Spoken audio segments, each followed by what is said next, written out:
This video is sponsored by Squarespace, the all-in-one platform to build a beautiful online presence. Hello everyone and welcome to another video. In today's video we're going to be speaking all about my favorite books I've read so far in 2023. I feel like I've had a little bit of a slumpy reading year so far. I've read a lot of books but there haven't been loads of favorites that I've picked out from the books I've read. I think mostly that's because at the start of the year I was reading predominantly research books for the novel I'm currently working on, so we do have some non-fiction books on this particular list. Despite that, despite my kind of slower reading year that I've had so far, I do have a number of books that I've really loved so far in 2023, and those are the books that I want to speak to you guys about today. So without further ado, let's jump straight into the video, and here are my 8 favorite books that I've read so far in 2023. Kicking it off with the very first book, and this is The Emissary by Yoko Tawada, which is translated from the Japanese by Margaret Mitsutani. This is a book that you would have seen me talk about if you watched my video, Short Books That You Can Read in One Sitting. I recently spoke about this book, and it is the first book that I finished reading this year. And I should also caveat this video with the fact that I haven't put these books in a special order. This is just basically the chronological order of which I read these books, and these are the favorites within that order. Anyway, speaking about The Emissary, this is a really interesting, very short little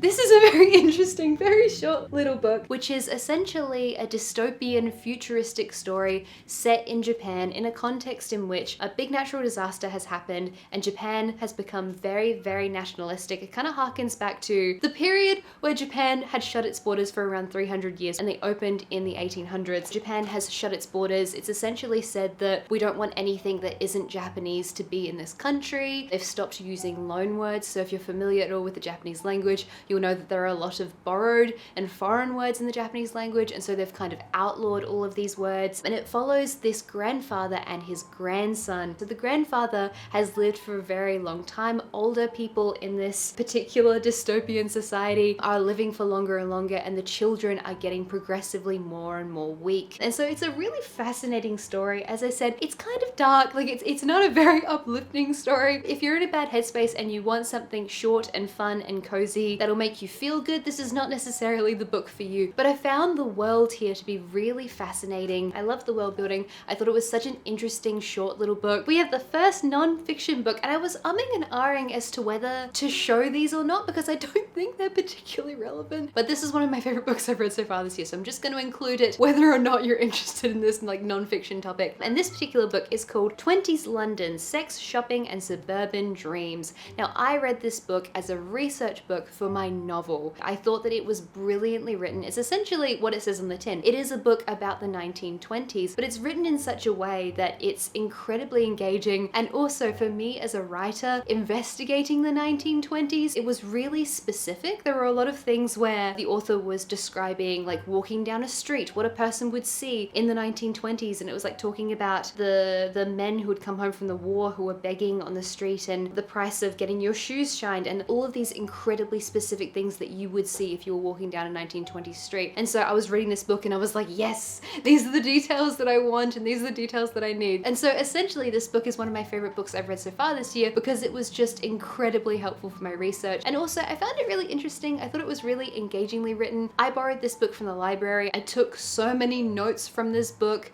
I do kind of want to own my own copy because it was like that helpful to me, but I took so many notes that I don't really need to get my own copy. It's a bit unnecessary, but I really appreciate this author. I appreciate this book. It was so helpful to me and I really enjoyed it. So if you like the 1920s, you want to do some like non-fiction reading on that topic, definitely recommend this book. I thought it was great. Book number 3 on this list is Novelist as Vocation by Haruki Murakami. You guys are aware that I absolutely adore Haruki Murakami. I've referenced him so many times in so many videos. I think he is such a talented writer, and this is another writing memoir from him. So I've already mentioned what we talk about when we talk about running.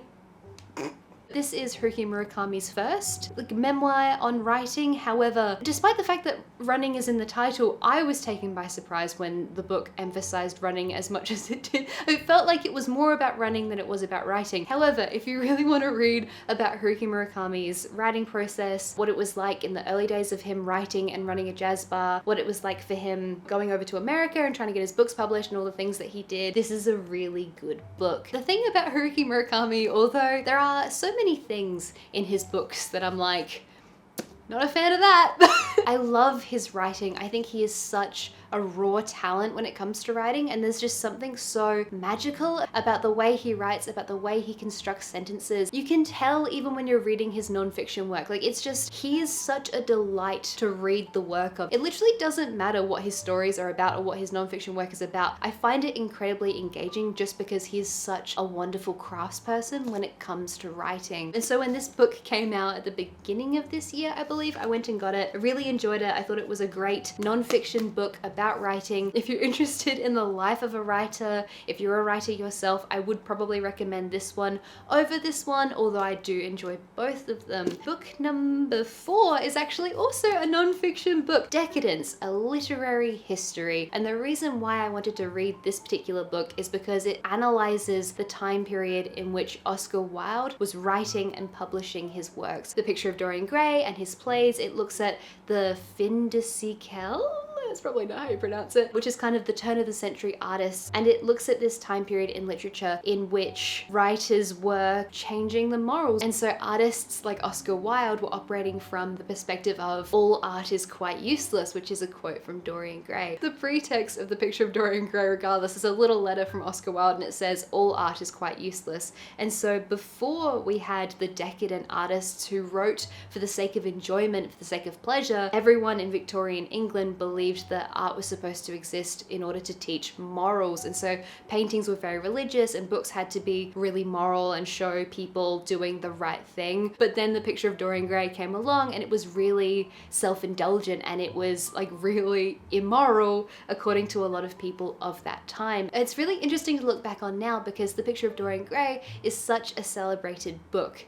However, it got Oscar Wilde into a lot of trouble at the time. The Picture of Dorian Gray was one of the pieces of evidence that was used when Oscar Wilde was charged with homosexuality and he ended up in prison because during that time being gay was illegal. And so Oscar Wilde, the end of his life is incredibly tragic and it's so sad, but he wrote this beautiful art. And if you've read The Picture of Dorian Gray, which is one of my favorite books of all time, the imagery in that book, the themes of that book, I love every aspect of that book. I think it is so wonderful. So this book that we're speaking about today, without going off on an Oscar Wilde tangent, which is all about decadence. And so it's the kind of writing that Oscar Wilde was doing, and it looks at some of the other decadent artists as well and the artistic movement that was happening around this time. There were some chapters of this book that I preferred more to others that were more relevant to me and the things that I was interested in, but otherwise I really enjoyed this book. But if you're interested in literary history, literary theory, all these kinds of things, and you're interested in The Picture of Dorian Gray, I definitely recommend this book. I borrowed it from the library as well. Non-fiction books are so difficult to get your hands on if you don't borrow them from the library because they tend to be incredibly expensive. So we love libraries. They are wonderful, wonderful things. And that's how I got this book and I really enjoyed it. Before we move on to the next book on this list, I just wanted to thank the sponsor of this video, which is Squarespace. Squarespace is a website builder which allows people to create fabulous websites with just a few clicks of a button.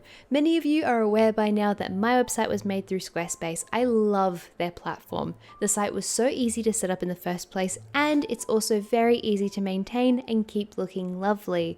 One of my favorite things about the site are the e-commerce features. I was astounded at how quickly I set up my shop in the beginning, and even still now, it's such a breeze to use. If you're looking to make a website, head to squarespace.com for a free trial. And when you're ready to launch, go to squarespace.com/ChristyAnnJones to save 10% off your purchase of a website or domain. Book number 5 on this list is a book that I've already spoken about to death so far on this channel, and so I'm sorry if you keep getting repeat recommendations from me on this book, but it is Please Do Not Touch This Exhibit by Jen Campbell. I have mentioned this book so many times that Jen is probably at this point getting annoyed with me just tagging her channel all the time in the description of my videos. But anyway, I loved this poetry collection, and to be honest with you, it is my favorite thing that I've read so far this year. I was really, really lucky to get an advanced reader copy of this collection of poems, which is going to be out in September, I believe, if I can convince as many people as possible to pre-order this book. Obviously, Jen's not asked me to shout out the book, she just very kindly sent it to me. I sat down and I read it from start to finish, and it was so beautiful. Like, there were a number of poems in here that brought tears to my eyes because of how harrowingly Jen had written them. I loved the writing so much, and it's one of my favorite things about writing, about being a writer,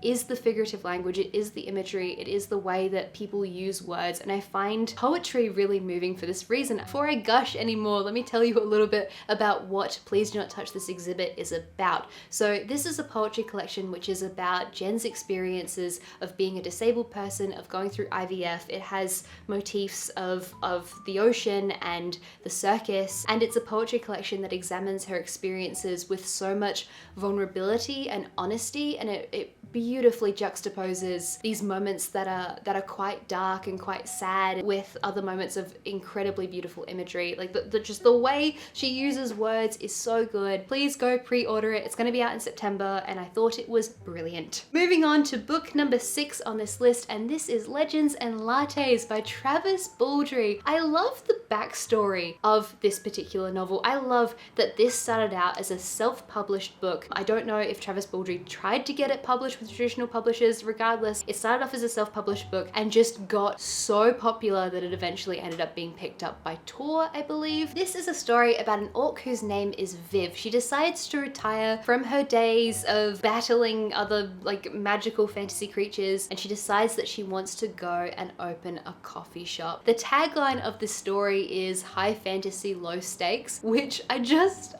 love. It's such a cozy delight. This book is pure wish fulfillment in terms of you want a cozy fantasy book about some fantasy creatures not doing anything particularly scary. They're literally just serving coffee. She sets up the coffee shop. There's some really lovely imagery there of her creating this space for herself. She makes friends with a bunch of different other fantasy creatures. I really enjoyed the book. I thought it was such a fun read. It was very much a switch off my brain and don't think about it too much kind of fantasy book. Like I had a few questions about the world building, and I had a few questions about a few of the other different things, but I feel like if you go into this book just wanting to have a fun time with it, then it is such a lovely, wholesome, calming book to read. A really good book to read around the autumn time and the cozy months, which for me is right now. For most of you guys who are in the Northern Hemisphere, is not right now, but regardless, I really enjoyed this story. I thought it was so good. Despite the fact that it's low stakes, it didn't have no stakes. It was still engaging, it was still interesting, there were still things happening, and I really enjoyed the story. I just thought it was so wholesome. Book number 7 on this list is Wise Children by Angela Carter. I feel like this has been on my TBR, my physical TBR, like on my shelf waiting for me for like a year and a half. Anyway, I finally got to it and it was wonderful. I am slowly making my way through all of Angela Carter's works. I finally read Wise Children, which is the story of the Chance sisters. So we have Dora and Nora Chance. Dora is the twin who is narrating the story, and she and her sister are now in their 80s. They're ex-performers. They were on the stage, and this story examines their life. It's kind of a coming of age story, but it's labyrinthine. It's all over the place. It's very Angela Carter-esque. So you think you're gonna have a certain trajectory in the story, and then it goes all over the place. But regardless, despite the fact that this book is quite short, it felt epic. It felt huge. It was beautifully written. It's the same thing with Haruki Murakami. Angela Carter has certain things in her books that kind of make me uncomfortable, and so I do kind of worry every now and then when I'm recommending these books and then they just have really weird in them and people are like, why is Christy recommending this? I love the writing though. I think it is so beautifully done. I love the way that Angela Carter tells her stories. I love her use of imagery, her use of motif. I think she is such a decadent, self-indulgent writer in the best kind of way. Her prose are very purple. They're very imagery heavy, but never in a way that tears you out of the story. Her stories are just so unapologetically themselves, and I love them to bits. I'm so happy I finally read this book. It was interesting and gothic, and as I said, very labyrinthine. I loved it. I thought it was great. I really enjoyed it. And then the final book on this list is Stardust by Neil Gaiman. I finally read this book, guys. I think I tried to borrow this book from the library back like 3 years ago, and I think I was really stressed at the time, and I read the first 2 pages and then just didn't go back to it. And so this time reading this book, I decided to listen to the audiobook version in which Neil Gaiman himself actually read the story, and I loved it to bits. It was another one of the books that we read for our book club on Patreon. Actually, we did also read Legends and Lattes. Sorry, if I'm looking down, I have notes in front of the camera. I'm not just like staring at the floor. We did also read Legends and Lattes for the book club as well. But anyway, back to Stardust. With this book, Neil Gaiman wanted to write a fairy tale. I kind of hesitate to say fairy tale because it's not really fairy tale, but it's more like a fairy story for adults in a similar vein to Hope Mirralee's Blood in the Mist. This is a beautiful fairy-esque story which was written in the 1920s. And if you've been following my channel for a while, you would have seen me talk about Blood in the Mist a few times because I really love it. I think it is such an interesting story. I think the way it depicts British folklore and the fairy tradition to be really interesting. It's so imaginative and beautiful and I love it. And so with Stardust, Neil Gaiman was trying to create something in a similar vein. A novel which is very much pulling from the fairy tradition, but which was written for adults. And so we have our main character of Tristram Thorne, and he lives in the village of Wall, which is this town which is situated right next to Fairy, so like fairyland. And it's separated by this very long stone wall, after which the village is obviously named. There is a hole in the wall, and through this hole you can travel to Fairy. And so Tristram, who is in love with the young and beautiful Victoria Forrester, wants to marry her. He's sitting with her, talking to her. He says, "I'll do anything so that you'll marry me." And together they see a shooting star fall out of the sky, and the shooting star falls into Fairy, and he says, "If I go and get that shooting star for you, will you marry me?" And she says yes. And so Tristram goes off on his adventure to go and collect the star. That is the premise of this story, but in true Neil Gaiman fashion, the book is really beautifully woven. It's kind of a travelogue in a little bit of a similar vein to Neverwhere. I love the characters in this story. There were so many different characters here who were all very whimsical but strong and unique. And overall, I really enjoyed it. It was such a delight to read, a really lovely story, especially if you're interested in British folklore. Again, not a fairy tale story, but a story told in the tradition of fairy, and I loved it so much and I thought it was great. And that is the last book that I wanted to speak about today. I hope you guys got some good book recommendations out of this video. Please do let me know what books you've been enjoying so far in 2023. I get so many book recommendations out of the comments on my videos, so I would really appreciate if you wanted to share what books you've been enjoying so far. And also an enormous thank you to everyone over on Patreon for supporting my channel. Over on Patreon, we have a whole bunch of lovely bonus things, bonus videos, writing snippets, a private Discord server, our book club, so many different things. So if you would like to see bonus content from me, please feel free to go and check out Patreon. There is a link in the description down below. Take care everyone, and I will see you next time. Bye bye.